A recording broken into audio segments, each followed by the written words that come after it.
আজকে সারা বিশ্বের মানুষ আমরা যে করোনা নামক ভাইরাস বিভিন্ন জায়গায় ছড়িয়ে পড়েছে, দেশ থেকে দেশান্তরে গ্রাম অঞ্চল পর্যন্ত ছেয়ে গেছে। আজকে আমরা স্বাস্থ্যবিধি মেনে চলছি, মাস্ক পরিধান করছি, সোশ্যাল ডিস্টেন্স মেনটেন করছি, আমরা বড় বড় অনুষ্ঠানগুলো এড়িয়ে চলছি। এরপরেও কিন্তু করোনা থামে নাই, আপন গতি দিয়ে চলে আসছে। কেন হচ্ছে এই ধরনের ভাইরাসগুলো? শুধু একটাই নয়, আরও দিন দিন নতুন নতুন ভাইরাস উদ্ভাবন হচ্ছে। একটা টিকা ভ্যাকসিন হয়তো আবিষ্কার করেছে, কিন্তু ভারতে বিভিন্ন দেশের মধ্যে, যে পার্শ্ববর্তী দেশের মধ্যে ভয়ঙ্কর যে ভাইরাসগুলো ধরা পড়েছে, সেগুলো ভ্যাকসিন তো আবিষ্কার করা দূরের কথা, রোগগুলোর প্রপার নাম দাও হিমশিম খেয়ে যাচ্ছে। এই ব্যাপারে কোরআন হাদিসের কি দৃষ্টিভঙ্গি? রাসূল করিম সাল্লাল্লাহু আলাইহি ওয়াসাল্লাম বলেছেন যে লাম তাজহারিল ফাহিশা ফি কওমিন কাত্তুন হাত্তা ইউলিনু বিহা ইল্লা ফাশা ফীহিম আত-তাউন ওয়াল আওজা আল্লাতী লাম তাকুন মাদাত ফি আসতাফিহিম আল্লাযী মাদাউ। মানুষের মাঝে যখন যে দেশে, যে রাষ্ট্রে, যে সোসাইটিতে অশ্লীলতা, বেহায়াপনা প্রচার প্রসার ঘটবে, সেই দেশে, সেই সোসাইটির মধ্যে মহামারী দেখা দেবে।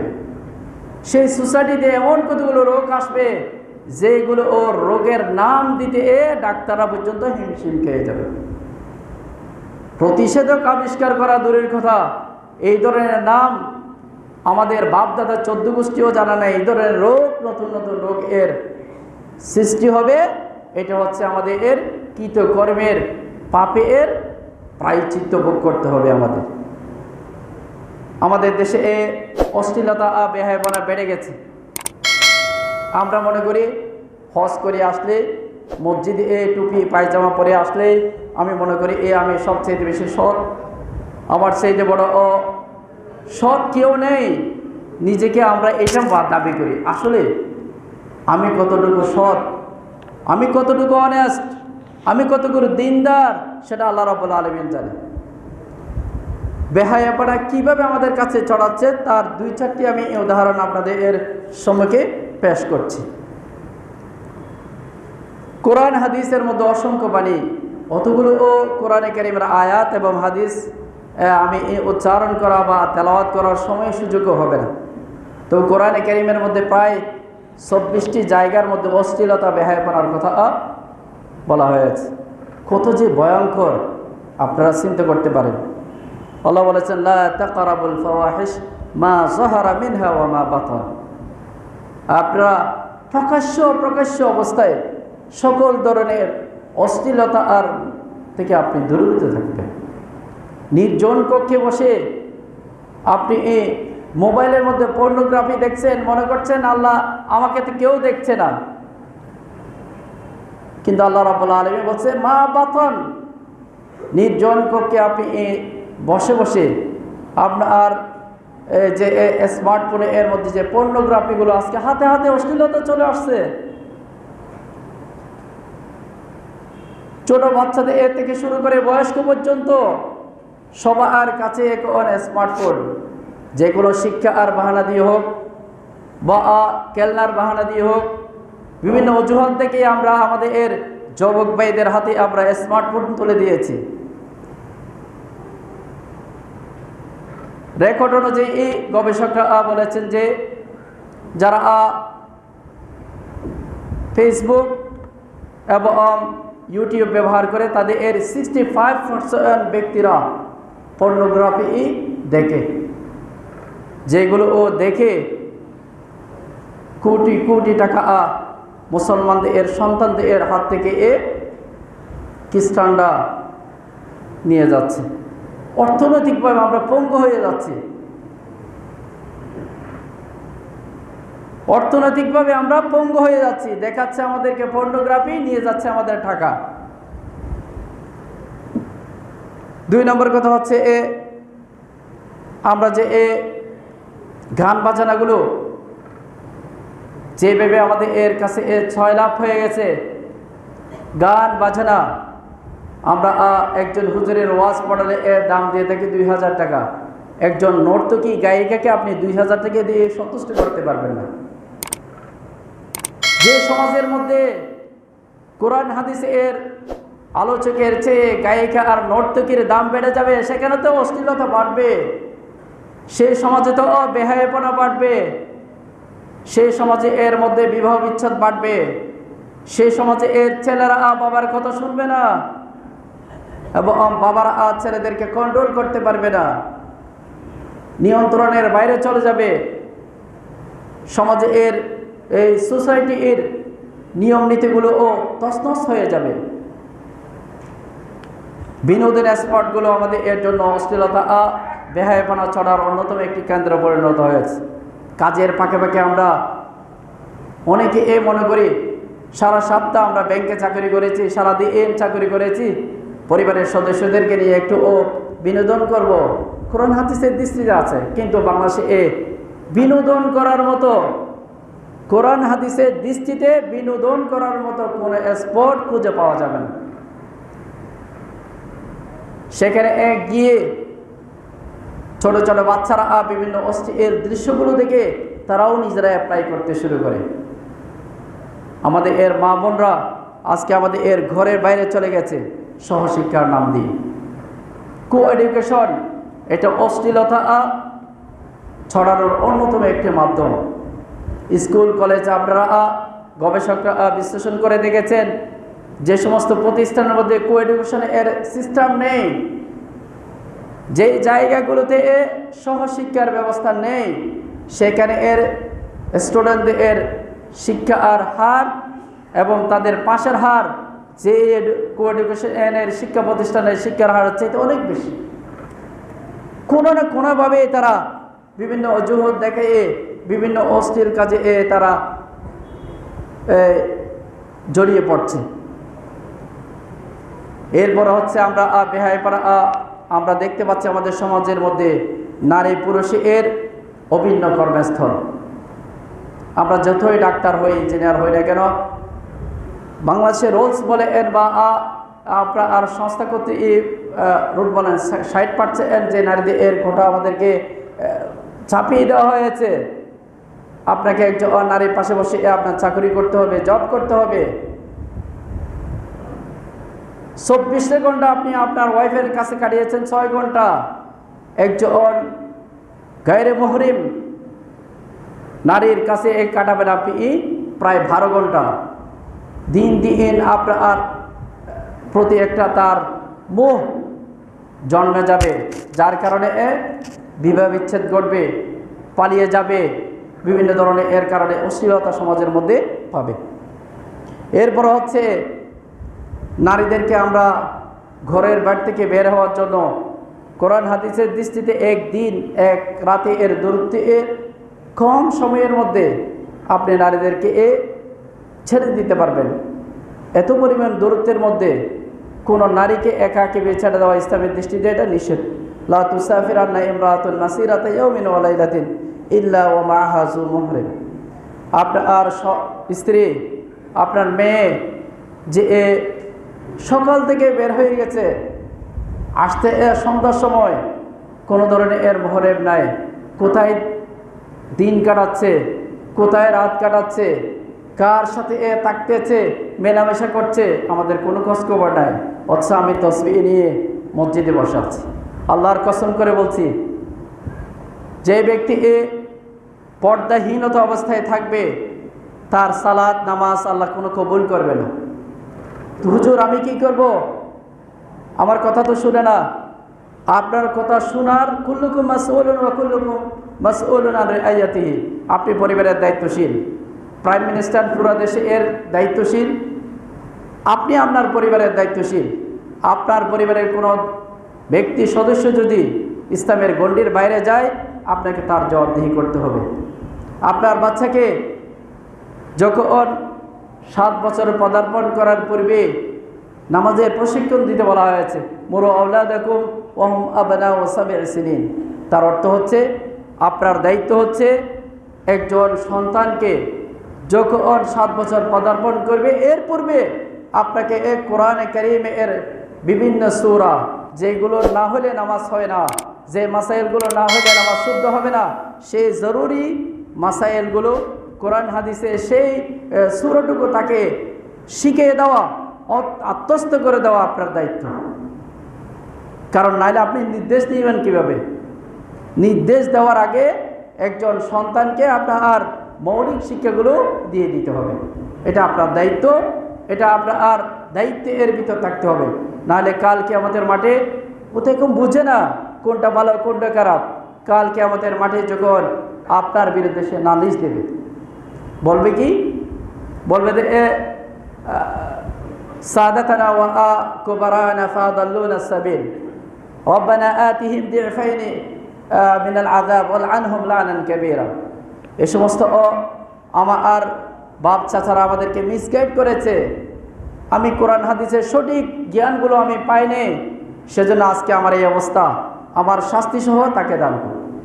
যে সন্তানকে ছাড়া আপনি খাচ্ছেন না, যে সন্তানকে আপনি এই কলিজায় আবদ্ধ করে রাখেন, বের হতে যাচ্ছেন না করোনা আক্রান্ত হবে, সে সন্তানকে যদি আপনি দ্বীনি শিক্ষা না দেন, তাহলে অবশ্যই কালকে আমাদের মাঠে আপনার বিরুদ্ধে সে নালিশ দিবে।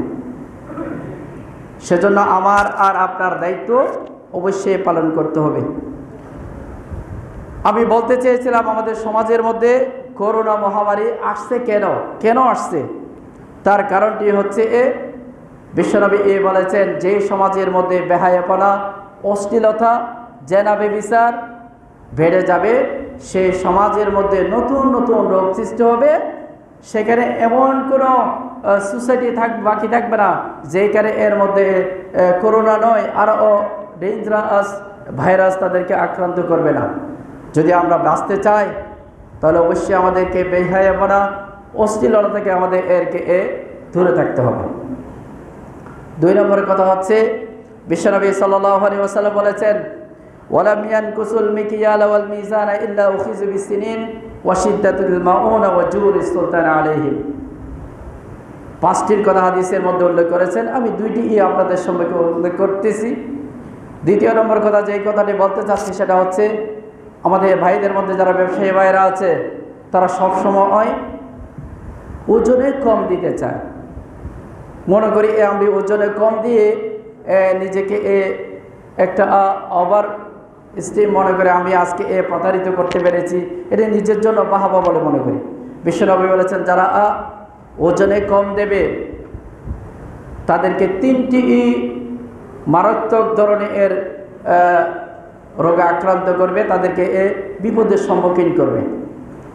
কম দেওয়ার অর্থ হচ্ছে শুধু ব্যবসায়ীরা, আমরা আমাদের সমাজের মধ্যে ব্যবসা নয়, যে কোনো কাজ সিস্টেমে আপনি কম দিতে পারেন।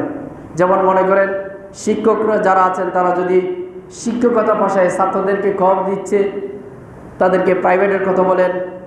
ডাক্তার যে সমস্ত ভাইরা আছেন তারা যদি রোগীদের সরকারি মেডিকেলে না দিকে প্রাইভেট ক্লিনিকের কথা বলেন, তাদেরকে যথাযথ চিকিৎসা না করেন, এটাও একটা কম দেওয়া। ব্যবসায়ী ভাইরা ওজনে কম দিচ্ছে, বিভিন্ন পেশায় যারা রয়েছেন, আপনার যে সমস্ত যাদের আন্ডারে আপনি চাকরি করছেন তাদের চাকরির ডিউ টাইমের মধ্যে আপনি ক্ষতি করছেন, তাও কম দিচ্ছেন। আপনি 8 ঘন্টা ডিউটি করার কথা আপনি করতে 7 ঘন্টা, তাও কম দিচ্ছেন। বস আপনাকে যত টাকা দেওয়ার কথা ছিল, যে 8,000 টাকা দিচ্ছে, 7,000 টাকা তাও কম দিচ্ছে। যে আমরা বিভিন্ন পেশায় যারা জড়িত আছি, সেই সমস্ত পেশার জড়িত ব্যক্তিরা যদি কম দেওয়ার প্রবণতাটা আমাদের কাছে যে এভাবে বেড়ে উঠছে, আমাদের সমাজের মধ্যে 3টি আমরা বিভেদের সম্মুখীন হব। 1 নম্বর হচ্ছে আমরা দুর্ভিক্ষ বলতে সিনিন বলতে কোরআন হাদিসে ব্যাখ্যা অনুযায়ী বলা হচ্ছে আমাদের সংকুলন হবে না। আপনার আর জবে সার্ভিসে আপনার বেতন পাচ্ছেন 1 লাখ টাকা, আপনার 1 লাখ টাকাও পরিবারের সদস্যদেরকে খাওয়ানোর পর, বাসা ভাড়া দেওয়ার পর আপনার কুলাবে না। 50,000 টাকা হলেও কুলাবে না, 10,000 টাকা হলেও কুলাবে না। এই যে বরকত শূন্য হয়ে যাবে, সেটা এক ধরনের দুর্ভিক্ষ। 2 নম্বর হচ্ছে আমাদের ইনকামের মধ্যে ঘাটতি চলে আসবে। যেই জায়গা থেকে যতটুকু ইনকাম আসার কথা, সেই জায়গা থেকে আমরা ততটুকু প্রপার ইনকাম আমরা পাবো না। তৃতীয় নম্বর হচ্ছে শাসক কর্তৃক আমরা নির্যাতিত হব। শাসক মানে শুধু সরকার নয়, আমার যারা অধীনে আমি চাকরি করছি তিনি আমার শাসক। যে কোনো ওয়ে আমাকে নির্যাতন করবে, হয়তো বেতন কম দেবে, না হলে টর্চারিং করবে, না হলে অন্যথায় অন্য জায়গার মধ্যে আমাকে পেস লাগাইয়ে দিবে। যে কোনো ওয়ে আমরা নির্যাতনের শিকার হব। তা আমি বলতে চেয়েছিলাম যে কম দেওয়ার প্রবণতা, অশ্লীলতা, বেহায়াপনা এগুলো যদি আমাদের দেশে ছয়লাভ হয়ে যায়, বেড়ে যায়, করোনার প্রাদুর্ভাব আরও বাড়তে থাকবে, কমবে না। যাই হোক, আমরা মাস্ক পরিধান করতেছি, যে স্বাস্থ্যবিধি আমরা পালন করছি, সাথে সাথে আমাদের একমাত্র বিশ্বাস থাকতে হবে মাস্ক আমাদেরকে রক্ষা করতে পারে না, স্বাস্থ্যবিধি আমাকে রক্ষা করতে পারে না। তবে এগুলো সরকারি বিধিনিষেধ হবে, আমাকে মানতে হবে, কিন্তু রক্ষা করার মালিক হচ্ছে আল্লাহ রাব্বুল আলামিন। মাস্ক পরিধান করব, অটুট বিশ্বাস রাখবো এটাই যে একজন সাহাবী রাসূল করিম সাল্লাল্লাহু আলাইহি ওয়াসাল্লামের দরবারে এসেছিলেন, অত্যন্ত যুদ্ধ করে পরিশ্রান্ত হয়েছিলেন, ঘোড়া নিয়ে এসেছিলেন, তলোয়ার নিয়ে এসেছিলেন। বিশ্বনবীকে বলেছিলেন যে আমি অত্যন্ত পরিশ্রান্ত, ক্লান্ত, টায়ার্ড হয়ে গেছি, আমি একটু ঘুমাতে চাচ্ছি, আমার ঘোড়া এবং তলোয়ারগুলিকে রেখে দিয়ে ছুটে ফেলে দিয়ে আমি কি ঘুমিয়ে যাব? বিশ্বনবী বলেছেন না, ইকিল হা, আপনি ঘোড়াকে পাথরের সাথে আগে রশি দিয়ে বন্দি করুন, এরপরে আল্লাহর উপর তাওয়াক্কুল করেন, তারপরে ঘুমিয়ে পড়েন। কথা হচ্ছে আমাদের সাধ্য অনুযায়ী আমরা আমাদের সব প্রচেষ্টাগুলো অব্যাহত করে রাখবো। তারপর আল্লাহ রাব্বুল আলামিনের কাছে আমরা দোয়া করব, যাতে যতদিন পর্যন্ত মহান রাব্বুল আলামিন যে মহামারী, এটা আমাদের জন্য গজব, এই গজব আসমানে যতদিন উঠিয়ে না নেবেন ততদিন কারো সাধ্য নাই উঠিয়ে যাওয়ার, বিলীন হয়ে যাওয়ার।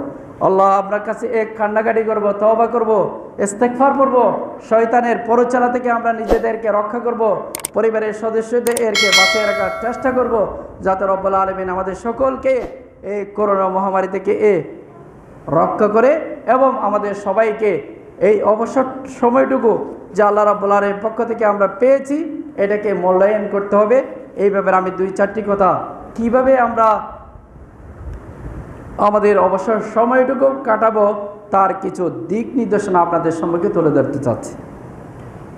আপনি মনে করবেন যে কোনো ওয়ে হোক, আল্লাহ আপনাকে 2টি বছর 2.5 বছর পর্যন্ত সুযোগ দান করেছেন ঘরে বসে থাকার জন্য। আমরা ঘরে বসেছি, কিন্তু আমাদের সময়টুকু কিভাবে কাটছে জানি না। মনে করেছিলাম সময় একটা পাইলে কোরআন মুখস্থ করে ফেলবো, সময় একটা পাইলে আমি হাদিস মুখস্থ করে ফেলবো, সময় একটা পাইলে আমি ইবনে কাসিরটা একটু বিশ্বনবী নবী রহমতটা একটু পড়তাম। এই ধরনের অনেক প্ল্যান ছিল। আল্লাহ যখন সময় দিয়েছে, সুযোগ দিয়েছে, কিন্তু আমরা কিছুই করতেছি না। 1 নম্বর কাজ হচ্ছে আমাদের এই লকডাউনের মধ্যে আমাদের 1 নম্বর কাজ হচ্ছে আমরা যখন সকালে ঘুম থেকে উঠব তখন আল্লাহর নাম নিয়ে উঠব, তারপর 5 ওয়াক্ত নামাজ যে জামাতের সাথে আমরা আদায় করার সে একটা সিদ্ধান্ত গ্রহণ করব। আমি মনে মনে সিদ্ধান্ত গ্রহণ করব যে আজ থেকে আমার কোনো চাকরিতে যেতে হবে না, আমার কোনো ব্যস্ততা নাই, আমি এখন অবসর সময় কাটাচ্ছি, কিন্তু আমার একটুও যাতে সামান্য বৃষ্টির অজুহাত দিয়ে, সামান্য একটু আমার গা একটু ব্যথা হয়েছে সেটার অজুহাত থেকে জামাত কখনো আমরা পরিহার করব না। জামাত এটা সুন্নত মুআক্কাদা হলো, এটা ওয়াজিবের কাছাকাছি। বিশ্বনবী বলেছে লা সালাতা লিজারিন ইল্লা ফিল মসজিদ, মসজিদের যারা প্রতিবেশী আছে, যাদের মসজিদের মাইকের আওয়াজ যাদের বাসায় পৌঁছতেছে, তাদের ব্যাপারে কথা হচ্ছে তারা মসজিদের প্রতিবেশী। এই মসজিদের প্রতিবেশীর ব্যাপারে কথা হচ্ছে তাদের কোনো নামাজই হবে না জামাত ছাড়া। যদিও বা উলামায়ে কেরামরা এই হাদিসটার ব্যাখ্যা করেছেন, পরিপূর্ণ হবে না, কিন্তু এত ব্যাখ্যা আরও জানা নাই। যদি এটা ব্যাখ্যাও না হয়, লা সালাতা বলা দিয়েছেন, কোনো মসজিদে কোনো নামাজই আল্লাহ রাব্বুল আলামিন কবুল করবে না জামাতবিহীন। আপনি চিন্তা করে দেখবেন, আল্লাহ আমাকে মসজিদে আসার সুযোগ দিয়েছেন, শক্তি দিয়েছেন, একদিন আমার এই শক্তি চলে যাবে, আমি হাঁটতে পারবো না, রুকু করতে পারবো না, সিজদা দিতে পারবো না, তখন মসজিদে যাওয়ার আগ্রহ বাড়বে, তখন কিন্তু আর মসজিদে যেতে পারবেন না। এমন এক সময় আসবে যে মসজিদ যেতেও ঢুকতেও পারবেন না আপনি সুস্থ থাকলেও। আমাদের কিছুদিন হয়েছে যে সুযোগটুকু আমরা পেয়েছি, কখনো আমরা মসজিদ ব্যতীত আমরা নামাজ আদায় করব না।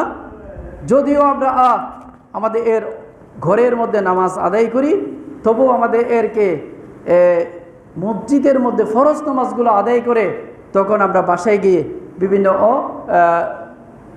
বাচ্চাদেরকে নিয়ে, পরিবারের সদস্যদেরকে নিয়ে উৎসাহিতমূলক আমরা নফল নামাজ, বিভিন্ন নামাজগুলো আমরা পড়তে পারি। আপনার দিনগুলো কাটানোর জন্য সবচেয়ে উপযোগী সময় হচ্ছে আপনি সালাতুল ইশরাক পড়তে পারেন। ইমাম সাহেব আপনাদেরকে ওয়াজ করেন প্রতিদিন সালাতুল ইশরাকে এর কি ফজিলত, কত নামাজ। আপনি সালাত জাওয়ালের নামাজ পড়তে পারেন, আওয়াবিনের নামাজ পড়তে পারেন, তসবিহ সালাতুত তসবিহ পড়তে পারেন। এভাবে আপনার দিনকে আপনি কাটাতে পারবেন যে নফল নামাজের মাধ্যমে। কোনো নামাজে আমি আর এই অবসর সময়ে আমার জীবন থেকে আমি কোনো দিন হারিয়ে যেতে দেব না। এটা আপনাকে তাহাজ্জুদের নামাজ সহ আপনাকে একটা রুটিন তৈরি করতে হবে। আমার এই রুটিন অনুযায়ী আমি আমার অবসর সময়টুকু কাটাবো। তৃতীয় নম্বর হচ্ছে যতটুকু পারবেন, যা না হলে নামাজ হয় না সে মাসাইলগুলো আপনাদেরকে অবশ্যই শিখতে হবে। উজু কিভাবে করবেন, মৌলিক শিক্ষা এটা। আমরা মৌলিক শিক্ষা মনে করি ফিজিক্স, কেমিস্ট্রি, এগুলো না জানলে এগুলো মনে করি মৌলিক শিক্ষা। আসলে নয়, যে উজু কিভাবে করবেন, গোসল কিভাবে করবেন। আপনার উজু না হলে নামাজ হবে না, নামাজ না হলে আপনি জান্নাতে যেতে পারবেন না। আস-সালাতু মিফতাহুল জান্নাহ, আত-তাহারাতু মিফতাহুস সালাত। এই যে উজু করার পদ্ধতি, উজুর ফরজ কয়টা, সুন্নত কয়টা, কীভাবে করবেন, এই সমস্ত জ্ঞানগুলো আমাদের মৌলিক জ্ঞানগুলো থাকতেই হবে। গোসলের ফরজ কয়টা, পানি আপনাকে দিচ্ছে না, সাপ্লাই দিচ্ছে না, তায়াম্মুম করবেন কিভাবে, কখন আপনার তায়াম্মুম করতে হবে, ইত্যাদি মাসাইলগুলো আপনার জানতেই হবে। বিশেষ করে যতটুকু কোরআনে কারীমের তেলাওয়াত না জানলে নামাজ হবে না বিশুদ্ধভাবে। কোরআনে কারীমের যে এই সূরাগুলো আছে, আপনি যেগুলো নিত্যদিন নামাজে পড়েন, সেই নামাজে এর সূরাগুলো অর্থ সহকারে তাসবিহের সাথে আপনাকে প্রকাশিত করে ফেলতে হবে। যে নামাজের আদিয়া যেগুলো আছে, আজকে নামাজের মধ্যে আমরা দাঁড়ালে বিভিন্ন ধরনের আমাদের শয়তানরা ডিস্টার্ব করে। কেউ ব্যবসার নিয়ত করে, কেউ লকডাউনের বাচ্চা আর কেউ করে। আমরা যখন নামাজে দাঁড়াই, শয়তান আমাদেরকে পরিচিত করে, আমাদের মাইন্ডটাকে ডিস্টার্ব করে দেয়, আল্লাহ মুখ থেকে বিচ্ছিন্ন করে বলে। তার কারণটা হচ্ছে নামাজের সূরাগুলো অর্থগুলো আমরা জানি না। আমি কি পড়ছি তা আমি জানি না। আল্লাহু আকবার, কত বড় আল্লাহ, তুমি সবচেয়ে বড়, তোমার চেয়ে বড় কি হইতে পারে, কিছু হইতে পারে না। তাকবীরে তাহরিমে বলা হয়েছে সব হালাল জিনিসগুলোকে আমি হারাম করে দিলাম। আমার ব্যবসা আমার জন্য হালাল, স্ত্রীর সাথে থাকা আমার হালাল, বউ বাচ্চাদের সাথে কথা বলা হালাল, সব আল্লাহর জন্য করতেছি। আপনি সবচেয়ে বড়, আপনার চেয়ে বড় কেউ নেই। এই ধরনের মন মানসিকতা সৃষ্টি করে নামাজে দাঁড়াতেন। তারপর আমাদেরকে যে আপনি বলছেন আল্লাহুম্মা ইন্নী যালামতু নাফসি যুলমান কাসীরা, কত অর্থবহ একটি দোয়া। আপনি যদি এই হৃদয় দিয়ে অনুভব করেন অর্থগুলো, কোনোদিন আপনার নামাজে শয়তান পরিচিত করতে পারবে না, শয়তান ডিস্টার্ব করতে পারবে না। কয় রাকাত পড়ছে তা আপনার মনে থাকে না প্রায় সময়। কারণটা কি? ওই নামাজে দোয়াগুলোর অর্থ আপনার জানা নেই। সেজন্য এই লকডাউন আমি মনে করি আপনাদের সুবর্ণ সুযোগ। মুহতারাম হুজুর রয়েছেন, অত্যন্ত ওনাকে আমি ব্যক্তিগতভাবে চিনি, অত্যন্ত একজন যোগ্য ব্যক্তি। ওনার কাছ থেকে আপনারা কোরআন হাদিসের যে এই বিষয়গুলো আছে সেগুলো আপনারা অধ্যয়ন করতে পারবেন, সমস্যাগুলোর সমাধান জেনে নিতে পারবেন। তৃতীয় নম্বর হচ্ছে, চতুর্থ নম্বর হচ্ছে আপনাদের কাছে যেগুলো আমি হালাল ইনকাম করার সোর্স বের করবেন। হালাল ইনকাম, হালাল ইনকাম, এই ইনকাম যদি আপনার হালাল না হয় তাহলে মনে করবেন আপনার আর ইবাদত সব ধ্বংস করে দেবে। ইনকাম হালাল হতে হবে। রিজিক যেটা আসতেছে, কত জায়গায় আপনি টাকা ডিপোজিট করে রাখছেন, মনে রাখবেন সেই টাকাগুলো আপনার আর সন্তানরা খাবে, আর টেলিভিশন দেখবে, আর আপনি কবরের মধ্যে আযাব ফেলতে পারবেন। আপনার সম্পদ হচ্ছে অতটুকু যতটুকু আপনি আল্লাহ রাস্তায় ব্যয় করেছেন, আর যেগুলো রেখে যাচ্ছেন সেগুলো আপনার বাচ্চার সন্তান, সন্তানদের সম্পদ। এগুলো আপনার সন্তান নয়, আপনার সম্পদ নয়। আল কাইয়্যিসু মান দানা নাফসাহু ওয়া আমিলা লিমা ওয়াদাল মাউত। সবচেয়ে বিচক্ষণ ব্যক্তি হচ্ছে ওই ব্যক্তি যে ব্যক্তি কবরের জগতে কোন জিনিসটি কল্যাণে আসবে তার প্রতি ব্যয় করবে। সুবহানাল্লাহ। তাহলে আমাদের এর ইনকাম হালাল করতে হবে। এরপরও যেই কাজটি আমাদের করতে হবে, পরিবারের সদস্যদেরকে নিয়ে আমাদের বসতে হবে। সন্তান, বউ, বাচ্চা, স্ত্রী এদেরকে নিয়ে আমাদের এর সাপ্তাহিক, দৈনিক বা মাসিক একটা বৈঠক করতে হবে। সূরা ফাতিহা শুনতে হবে তাদের কাছ থেকে। তাদেরকে এই বিভিন্ন ধরনের টিপসগুলো শিখিয়ে দিতে হবে। ঘুম থেকে উঠে আর দোয়া কি, বাথরুমে দেওয়ার দোয়া কি, এগুলো অর্থ সহকারে শিখে দেবে। যেই দোয়াগুলো যদি আপনি অর্থ সহকারে শিখেন, জিন, ভূত, ফেরত কোনোদিন আপনাকে ডিস্টার্ব করতে পারবে না। ঘর আর বন্ধ করার দরকার নাই। আপনি নিয়মিত কোরআন হাদিসে বর্ণিত যে এই দোয়াগুলো পাঠ করুন। যে সকাল বিকালে যে জিকিরগুলো আছে, সৈয়দুল ইস্তেগফার আপনারা পাঠ করতে পারেন। যে ইস্তেগফার শুনলে শয়তান লাফিয়ে লাফিয়ে চলে যায়। আপনারা মুআওয়াযাতাইন পাঠ করতে পারেন। পরিবারের সদস্যদেরকে এগুলো আপনারা শিখাবেন এবং প্রত্যেক দিন ঘুম যাওয়ার আগে আপনি একটা ওসিয়তনামা আপনার আর বালিশের নিচে রেখে দেবেন। এত টাকা আমি পাচ্ছি, অমুকে আমার কাছ থেকে এত টাকা পাচ্ছে, আমার এই কাজটি করণীয়, করতে পারি নাই, এই ধরনের জিনিস আপনি সবসময় বালিশের নিচে রেখে দেবেন। কখন যে আপনার মৃত্যু হতে পারে, কখন আমার মৃত্যু হতে পারে জানি না, কোন জায়গায় হবে জানি না। হয়তো এমন মুহূর্তে আল্লাহ রাব্বুল আলামিন আমাদের মৃত্যু দিতে পারে যে জানাজার নামাজ আমাদের নসিব হবে না। সন্তানরা আমার কাছে আসবে না, স্ত্রী আমাকে দূরে ঠেলে দেবে, পরিবারের সদস্যরা বৈঠক করবে, যত দ্রুত পারে কবরস্থানে দাফন করার জন্য তারা ব্যস্ত হয়ে পড়বে। অথচ আপনার সম্পূর্ণ জীবনটা তাদের এর পিছনে কাটিয়েছেন। যৌবন, সম্পদ সব কিছু তাদের জন্য জোগাড় করেছেন, গাড়ি বাড়ি সব কিছু করেছেন। কিন্তু আপনি যখন মরে যাবেন, আপনার লাশটি যখন রোগ আক্রান্ত হয়ে মরে যাবেন, তখন আপনার লাশ সেটা ধুইতেও আসবে না, স্পর্শ করবে না, দেখবো না, জানাজার নামাজও পড়বে না, এলানও করবে না, পুলিশ না জানা মতো কবরস্থানে দাফন করবে। এইটাই হচ্ছে আমাদের অবস্থা। বাইরে আসুন, আমরা যদি চাই নিজেদেরকে আখিরাতমুখী করার জন্য, কবরের জগতের প্রস্তুতি করার জন্য, তাই বেশি বেশি আমাদেরকে রোজা রাখতে হবে। রোজা আমরা পারি, এই সপ্তাহে আমরা সোমবারে রোজা রাখতে পারি। বিশ্বনবী এই সোমবারে রোজা রেখেছেন, বৃহস্পতিবারে রোজা রেখেছেন। আমাদের এর সাপ্তাহিক আমলনামাগুলো আল্লাহর দরবারে উপস্থাপন করা হয়। মাসে রোজা রেখেছেন 13, 14 ও 15 তারিখ, এই আইয়ামে বীজের রোজাগুলো রাখতে পারি। বিভিন্ন অকেশনের যে রোজাগুলো আছে সেই রোজাগুলো আমরা রাখতে পারি। রোজা এটা একটা বিকল্পহীন ইবাদত। বেহায়াপনা, অশ্লীলতাকে থেকে আপনাকে রক্ষা করার জন্য রোজা অন্যতম মাধ্যম।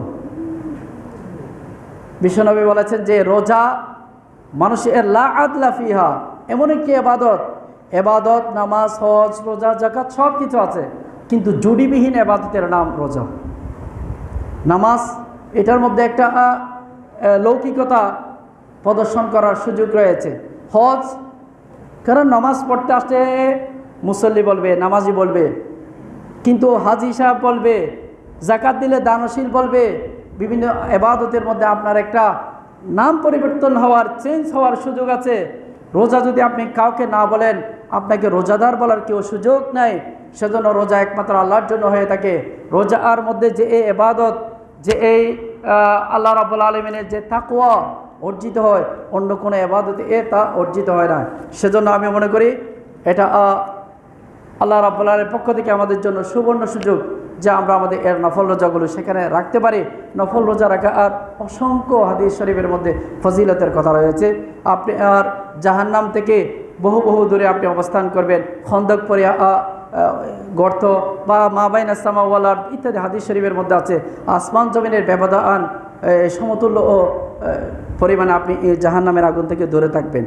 যাই হোক, এরপরে আপনি এই সকাল বিকাল যে দোয়াগুলো আছে, বিভিন্ন বই রয়েছে, আজকারুস সাবাহ, আজকারুল মাসা, আপনারা সেগুলো পাঠ করবেন। যদি আপনার দৈনন্দিন জীবন যদি আখিরাতে মুখী করতে চান, আপনাকে যদি এইটাই করতে যে আমি কাল চলে যাব, এটা আমার শেষ নামাজ, হয়তো আসরের নামাজ পড়া আমার সুযোগ হবে না, মনে করে যদি আপনি নামাজ আদায় করেন, দেখবেন আল্লাহ রাব্বুল আলামিন আজকে নামাজের উসিলে আপনাকে কাল কিয়ামতের মাঠে জাহান্নামের আগুন থেকে পরিত্রাণ দেওয়ার সুযোগ রয়েছে। সবচাইতে বেশি ভয়ঙ্কর হচ্ছে আপনারা সাদকা করবেন, গরিব দুঃখী অসহায় মানুষের পাশে দাঁড়াবেন। আমার শেষ কথা যে যতটুকু পারবেন, করোনা মহামারীতে আক্রান্ত হয়ে বিভিন্ন ভাইয়েরা জবহীন হয়ে গেছে, চাকুরি নাই, মধ্যবিত্ত এর সন্তানেরা কারো কাছে হাত পাততে পারতেছে না, আত্মীয় স্বজনের মধ্যে অনেক রয়েছে যে যাদের সাথে আপনি কথা বলেন না, এরপরও তাদের বাসায় বাসায় গিয়ে একটু খাবারের ব্যবস্থা করে দিবেন। আমরা তো আসি, যে সমস্ত ভাইরা আমাদের কাছে আসে তাদের কাছে আমরা যাই, এটা আত্মীয়তার বন্ধন রক্ষাকারী নয়। হাদিস শরীফের মধ্যে যে বলা হয়েছে যে লা ইয়াদখুলুল জান্নাতা কাতিউর রাহমিন, আত্মীয়তার বন্ধন ছিন্নকারী জান্নাতে প্রবেশ করবে না। আত্মীয়তার বন্ধন কাকে বলা হচ্ছে? হাদিস শরীফের মধ্যে আছে সিলমান কাতা, যে ব্যক্তি আপনার সাথে সম্পর্ক ছিন্ন করে ফেলেছে।